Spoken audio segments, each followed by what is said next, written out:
Well, streaming has become a much more competitive space, really since Disney Plus launched about 2.5 years ago.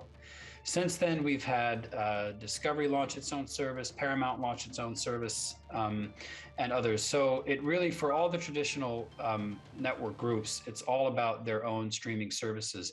And the battleground is shifting much more now to an international playing field.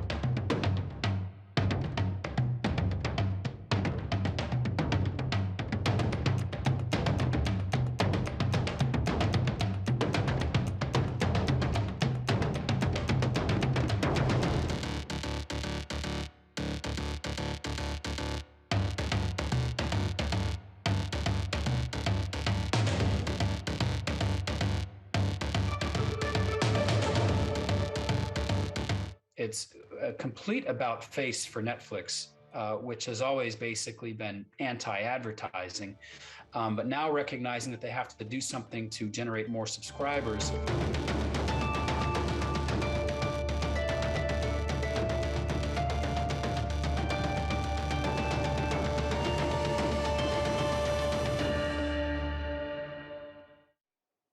We're joined now by Susanna Streeter. She's an investment analyst at Hargreaves Lansdown in Bristol, England. Good to have you back on the program, Susanna. Now, before these shocking numbers were released, Netflix had been expecting to have added around 2.5 million subscribers in the first quarter. Instead, it shocked the world by announcing it had actually lost 200,000 subscribers. How did it go so wrong for Netflix?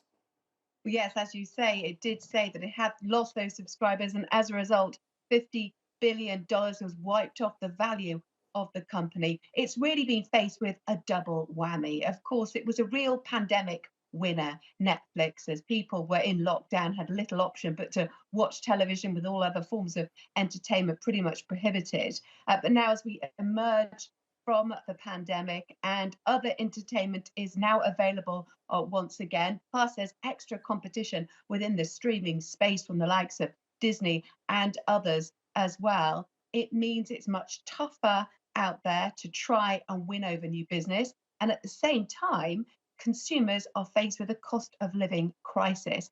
And it seems that they are deserting not just Netflix, but also other platforms as well, because many people face the very difficult task of trying to slash their bills.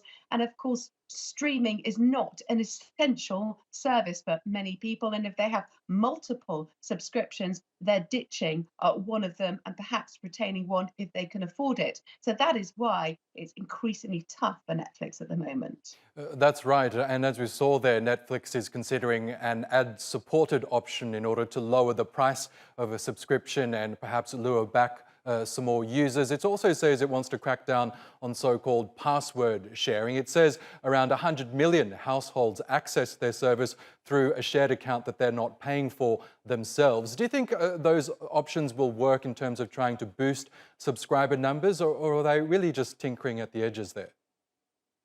There is a bit of tinkering at the edges there because there is, of course, no guarantee that if they make it much more difficult for people to share the subscription, that those people who have been sharing will go on to take on a subscription themselves. It may be just nice to have, not essential, but there could be an uptick, a small uptick in subscribers there. Obviously, lowering the price could be attractive. Some people maybe are willing to watch through some ads for a lower fee. What I think is going to be crucial is whether they can grow the service and grow subscribers in new markets, and offering more language content, that tailored content for local markets is going to be key here, because of course there's real saturation in the US, for example, and offering foreign language films for US audiences and UK audiences and other English speaking audiences has gone down well, but it's actually going to be crucial for new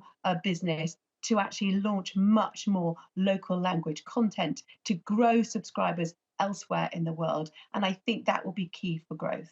Yes, I'm wondering, do you think Netflix's woes are a cautionary tale to the growing number of rival streaming services out there? Should they also be worried in light of what's happened to Netflix?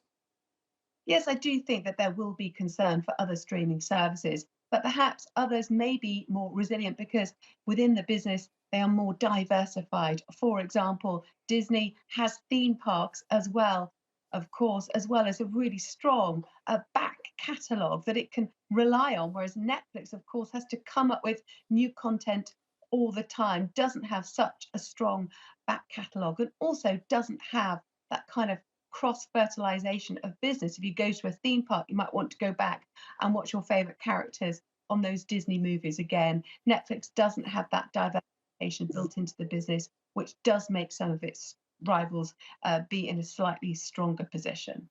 Okay, Susannah Streeter, we'll have to leave it there, but really good to get your analysis. Thank you again for that.